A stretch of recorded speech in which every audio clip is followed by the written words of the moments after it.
So I have a segment on the show, and on the segment, I like to break down the lyrics of a song. Ooh, okay. Yeah, and we're gonna break down one of the Therapy Pack songs, and it's called Hennessy. Hennessy, and I want to get what it means to you. Okay. Okay, how do you want to do this? Should I tell you what it meant to me first? Yes, that way I don't change your like perspective. Yeah. Okay. I love to hear like a listener's perspective. Cool. You know, I first did this a long time ago when I interviewed Coast. Nice. And then I got away from it. Okay. But let's get into it. Let's do it. The Hennessy's already hitting, by the way. It really is. I got up in here. Yeah, it's... Yeah. Yeah. Yeah. Oh, man. It showed up. So, let's get started with the hook itself. Okay. It's very strong for me. When I heard this song, the Hennessy song from Therapy EP, because honesty hurts more than real bitches' fantasies. I've been through more than my body will let you see. You love me more than I feel I'll ever be. That was deep. Thank you. That chorus was deep. Honesty hurts more than anything. When I heard this, I was able to relate to it because, like I told you off camera, I had just got off this relationship, right? And I remember my exact words to her was, like, I know the truth hurts, but it's something that I need to hear. Like, let me know. Like, I'd rather you be upfront with me than living on a fucking fantasy. Like, you know what I'm saying? Like. So when I heard that, I was like, okay, this is dope. I like where this is going. And then when I hear the part of, you know, I've been through more than my body will let you see. You love me more than I feel I'll ever be. The body part, I thought it of as a mind thing. Yeah. And the persona that we have to put on for the camera. Yeah. Right? Because around this time, I was going through probably like the darkest times of my life. And people didn't know that. Because welcome to the J Down Show. Like, you know what I mean? And it's like, people will never know the stuff that I was going through, right? I'm open about it now. I've talked about it on the podcast now, but at that time I was like, ain't no way in hell I'm going to break down and tell people what's happening in my life. Right. We'll talk about that here in a second. And the whole, you love me more than I feel I'll ever be. I feel like sometimes we hang on to this relationship for so long because we feel like this person loves us more than what we don't know our worth at the moment. Exactly. And that hurts. That's what I got out of that hook. Exactly. Can you talk to me about what you meant by that hook? Everything you said, it's so on point. Starting out with honesty hurts more than real bitches therapy, real bitches fantasies. It's like, to get away from the now, you like think of like what could be. You know what I mean? We get caught up on this like time of like what if, who, what, when, or why, you know, instead of what's happening right now, because you don't want to face that. You don't want to face what like you're given. You know what I mean? And it hurts. The reason we run away from the truth is because it hurts. You know what I mean? So honesty hurts more than real bitches fantasies. And when you say like,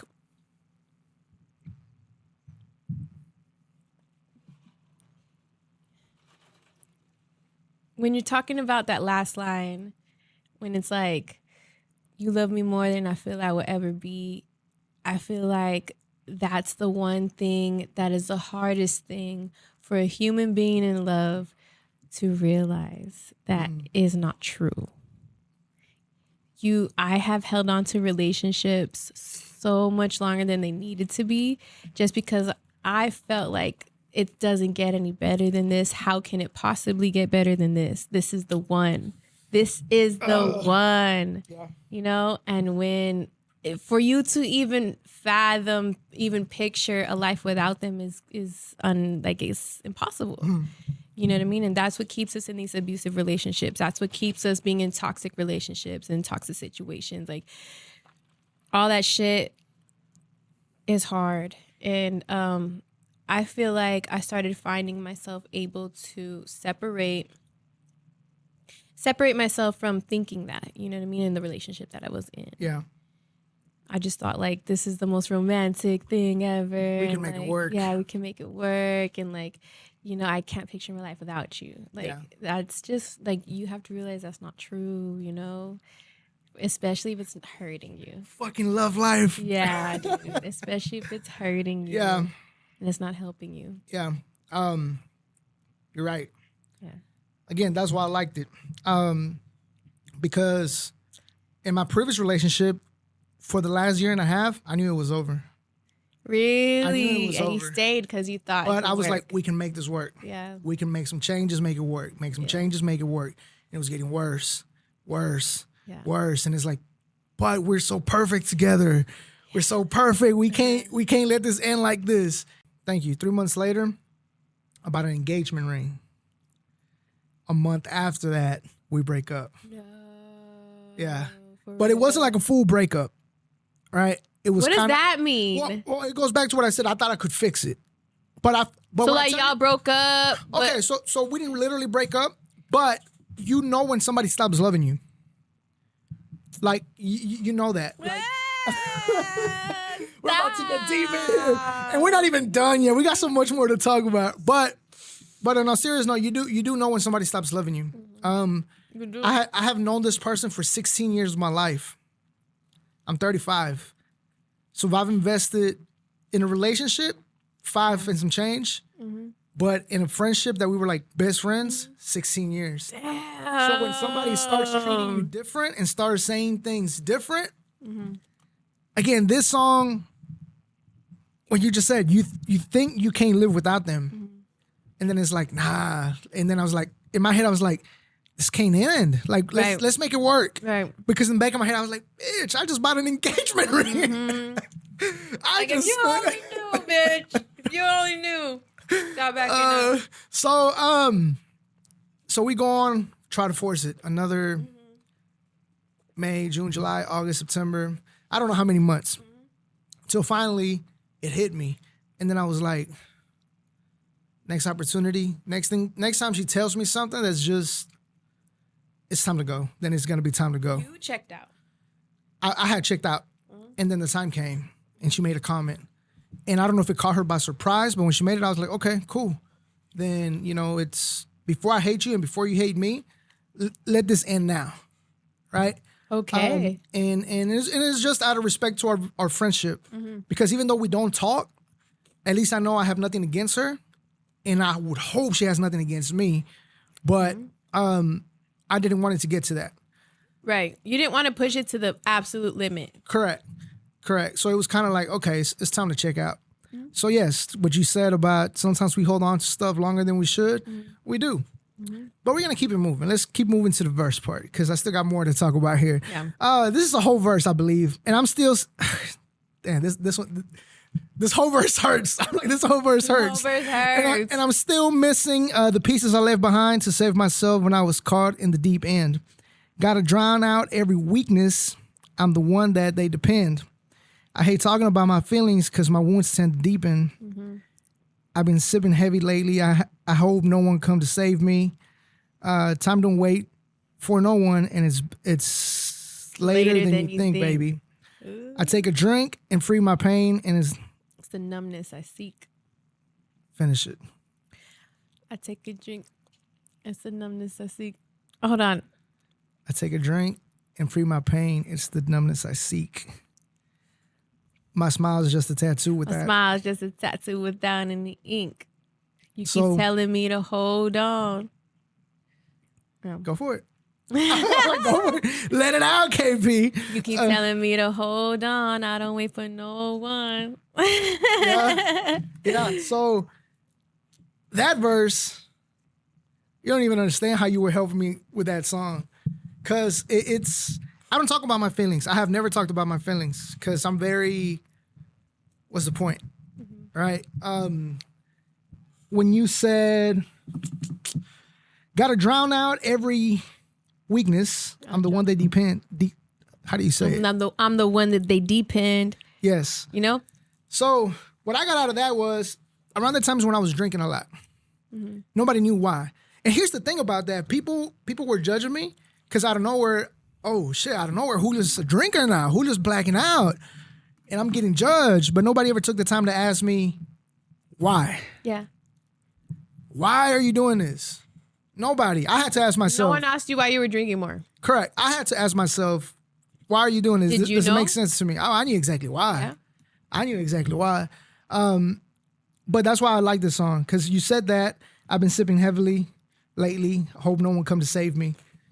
I think that's where I was mentally. Like I said, I was in the darkest place. Well, when my pops died, I had no opportunity to cry because I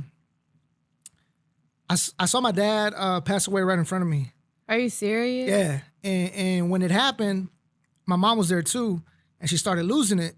So I remember I literally took some steps back, and I was like, in my head, I was like, "Ni modo, viejo," like, you know. Yeah. But then in my head, I was like, okay, he's gone. Now I got to take care of what I got left, Yeah. you know, which is my mom. So I hate it. I know I held it together, and I couldn't cry. I just told my mom, hey, calm down. Let me call the ambulance, see if they can do anything. Yeah. Call the ambulance. They showed up, and then I had to call my whole family. Yeah, I had to call my brother, my 3 sisters, and one of them is Mexico, one of my sisters. So it was like the toll that took, people never understood it. And then to top it off, a month later, I'm in the hospital. So I'm gonna tell you the whole thing that happened of why I was able to relate to the whole I'm drinking my pain away. A month later, I'm in the hospital, and they tell me I had lung cancer.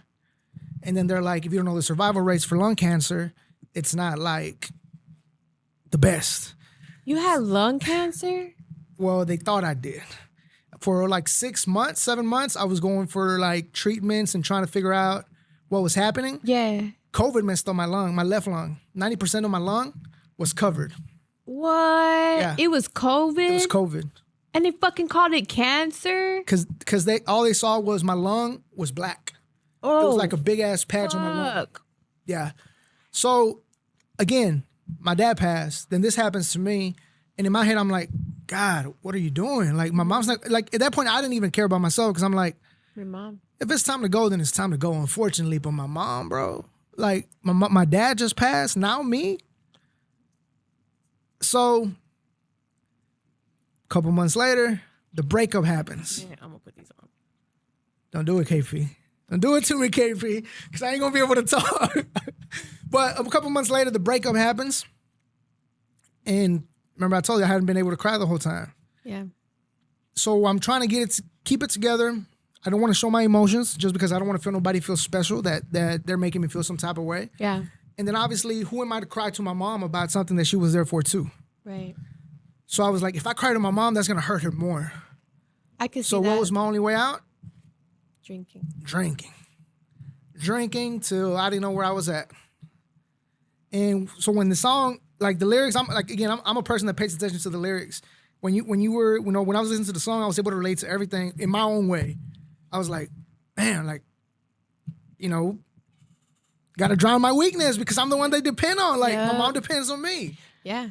You know, like And I'm the one that my family depends on. You know what I mean? Like, it's something that I feel like I wanted to take charge of, you know, for sure, because I feel like I can guide them in a lot of ways. But that role is very hard. A lot of people don't realize. It's hard. Being head of the house, being head of some kind of leader of the household is definitely difficult. You know what I mean? Yeah. Because you got to act like ain't nothing wrong, you know? Because the moment something's wrong with you, everybody's like, what's wrong? Yeah, like if something's wrong with bring you, everybody down. like, Yeah. how am I supposed to hold it together? you know? Yeah. And that's why I love the song. That's why I loved it. It was very relatable. But enough about me. What did that verse mean to you whenever you... Honestly, it's just straight up me being real about my life. You know what I mean? Like my family depends on me. I've been in a lot of crazy situations, you know, like I've been in the deep end about a lot of shit, you know, and I've had to go through a lot of things on my own. Not only not knowing people that could help me, give me therapy in different, you know, healthier ways, but I've been drinking since I was young, bro. You super, super young. Like all you know, high school and shit. So like I'm not here over there like pushing like underage drinking. That's not what I'm doing. But at the same time, like just so you guys know a little bit about where I come from, like that's just what you do. You know what I mean? So Also being a kid that wasn't being watched, all the time, like kind of did whatever I wanted and shit. I had to learn through my own mistakes. I had to learn the hard way a lot of the times. And I just felt like where I come from and all of that, like drinking was the thing that helps me cope with a lot of shit. You know what I mean? So I definitely found myself in a lot of situations where I was either fucked up, you know what I mean, or just like looking to drink and looking towards alcohol to forget what was going on in my life. And I know a lot of people go through that too. Yeah. And the reason I wanted to drop this song Hennessy is because I feel like a lot of people go through that. And a lot of people could relate to, like sometimes when you drink, it's not because you're weak. It's you're trying to stay strong. You're the strong one and you got to keep looking like you're strong. So you're going to take your little moment by yourself in your little bedroom and, drown it away. So that way you can pop back up the next day and just be like, yeah. What's up, y'all? What's up? We're It's good. all good. It's all good. That takes a lot. Like, Yeah. there's no trophies for that shit. Yeah.